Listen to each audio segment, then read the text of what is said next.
Look at this image. Oh my gosh. Okay. Armed with soil test and radar scans, a team of researchers claims to be on the brink of solving one of the Bible's greatest mysteries, the resting place of Noah's Ark. From the Ark of the Covenant to Noah's Ark, today we're doing the CIA's pursuit of biblical relics on MKUSUAL.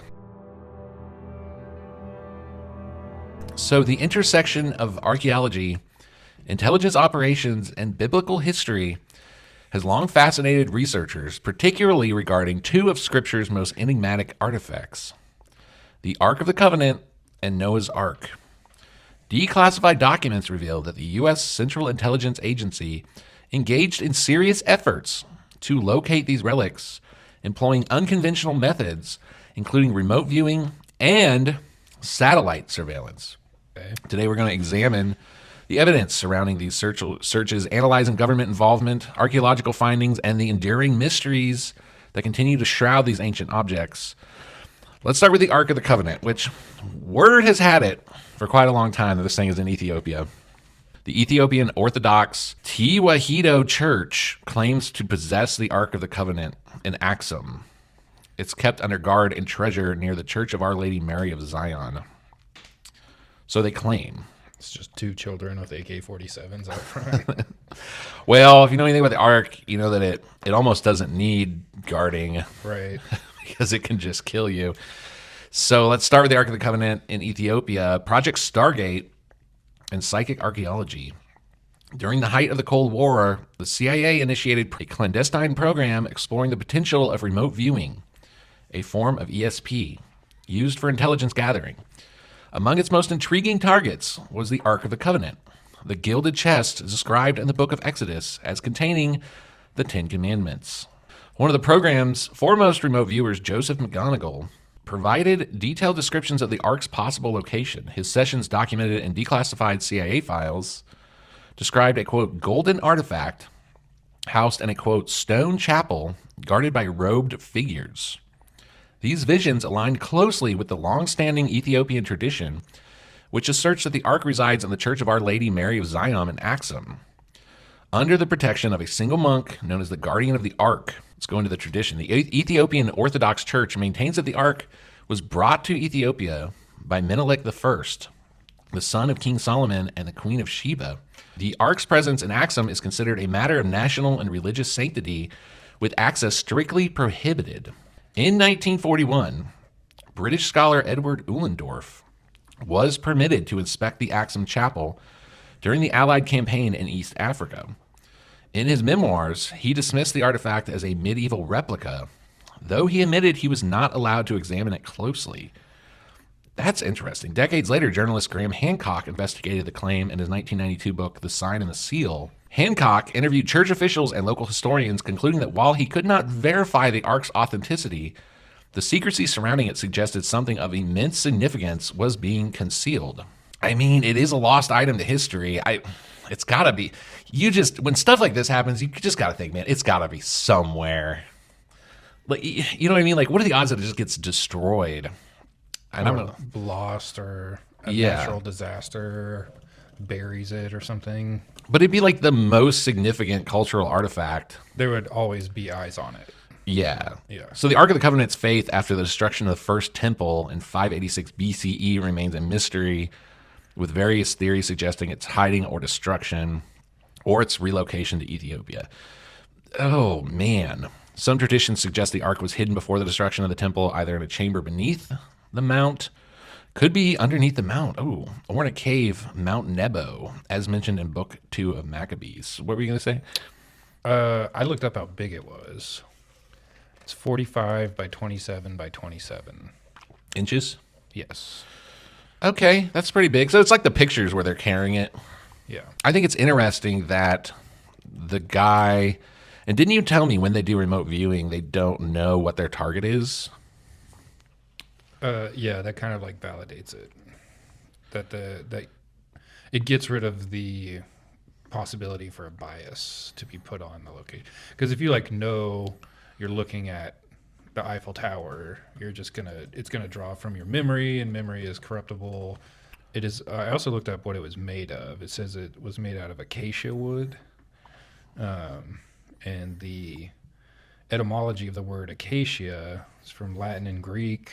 A meaning not or without, and kakos meaning evil or bad. So without evil, not evil.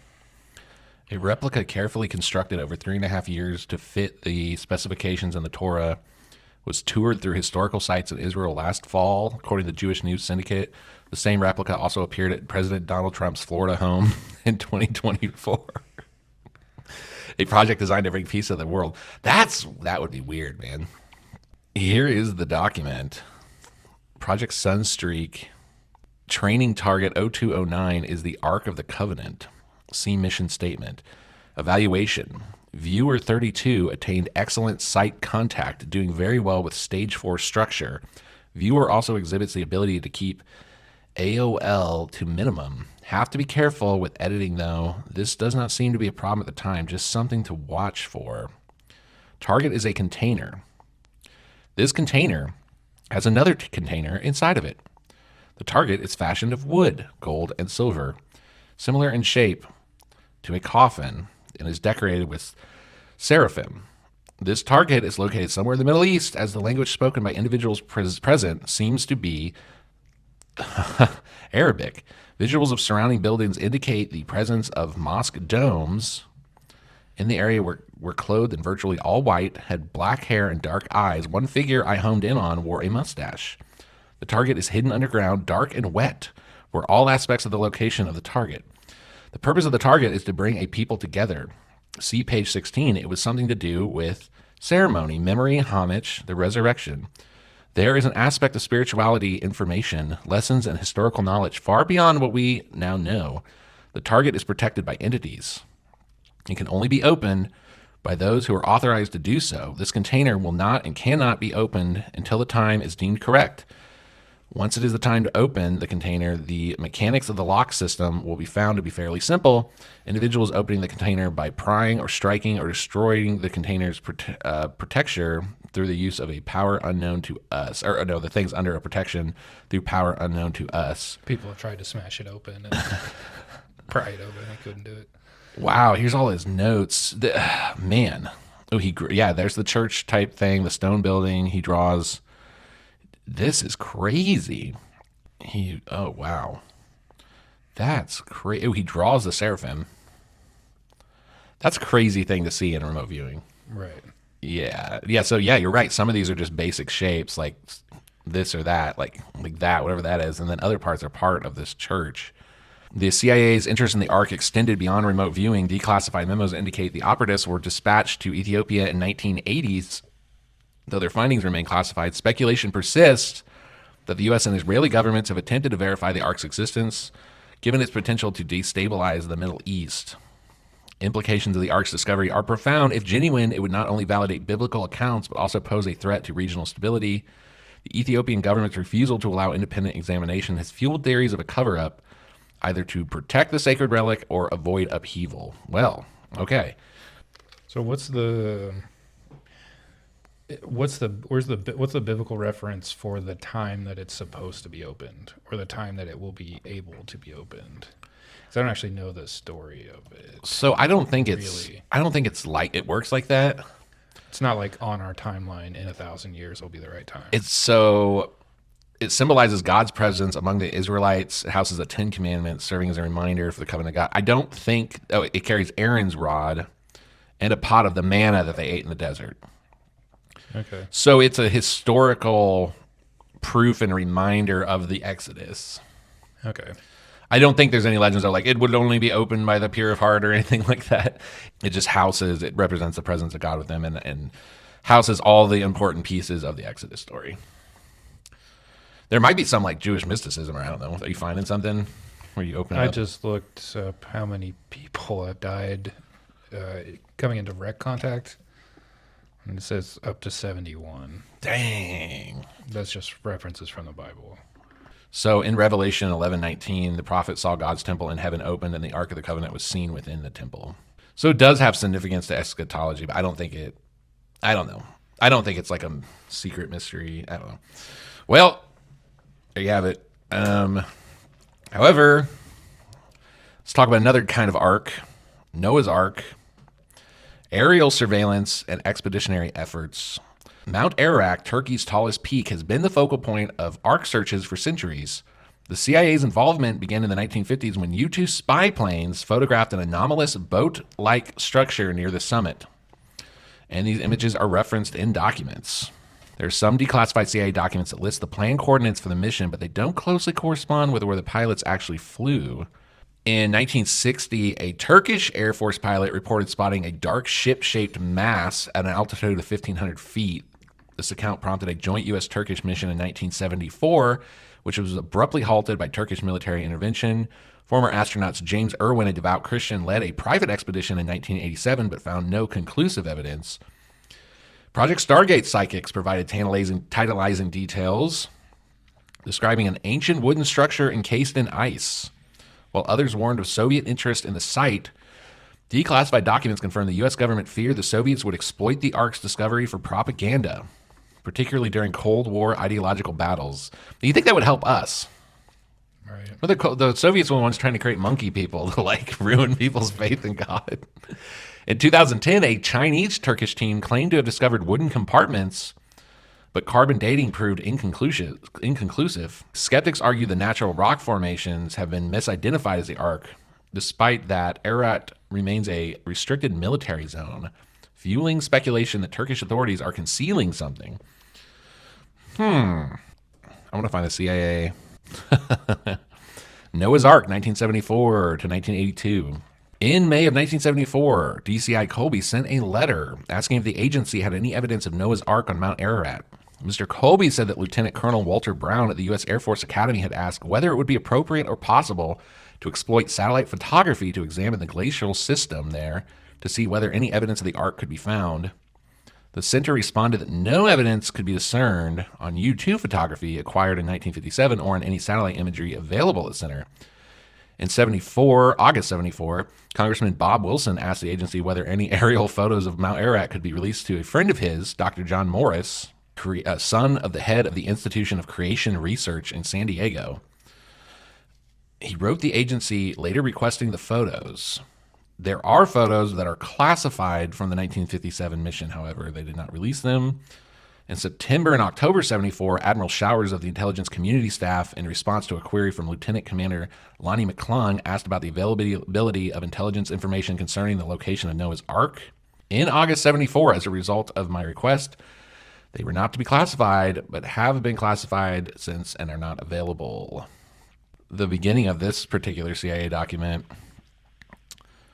lists a man who says, I am a West Point graduate. While I was a cadet at the Academy in 73, there was a rumor going around that one of our military spy satellites was flying down the Russian-Turkish corridor taking photographs of a Soviet missile site, and apparently accidentally took photographs on the Turkish side of a large wooden object which appeared to be a ship sunk in a glacier around 14,000 feet. I looked up what it was made of. Gopher's wood? Yeah, they call it gopher wood, but that doesn't... Nobody knows what that is, right? Yes. It's either something that's extinct. The theories are that it could be cypress wood because it resists decay in water. It's ideal for shipbuilding, and it's common in the Middle East. Cedar or pine, which are common in ancient construction. But it could also mean a process of laminating the wood with pitch.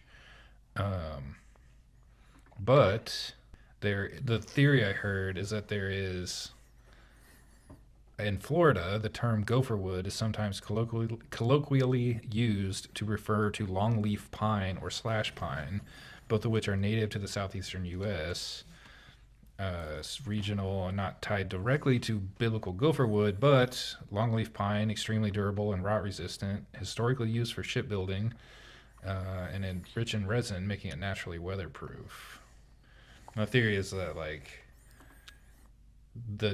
the Americas are the old world. Yeah. And Aztec is Atlantis, and all of the Egypt was here. That's tied to the stuff they've supposedly found in the Grand Canyon that are Egyptian artifacts. That it started here and went there. It's like the pyramid was built kind of at the beginning of the Egyptian Empire, but maybe that anyway. Well, check. This came out 4 hours ago. 4 hours ago. New clues in Noah's Ark landing site mystery as experts double down on solving the puzzle.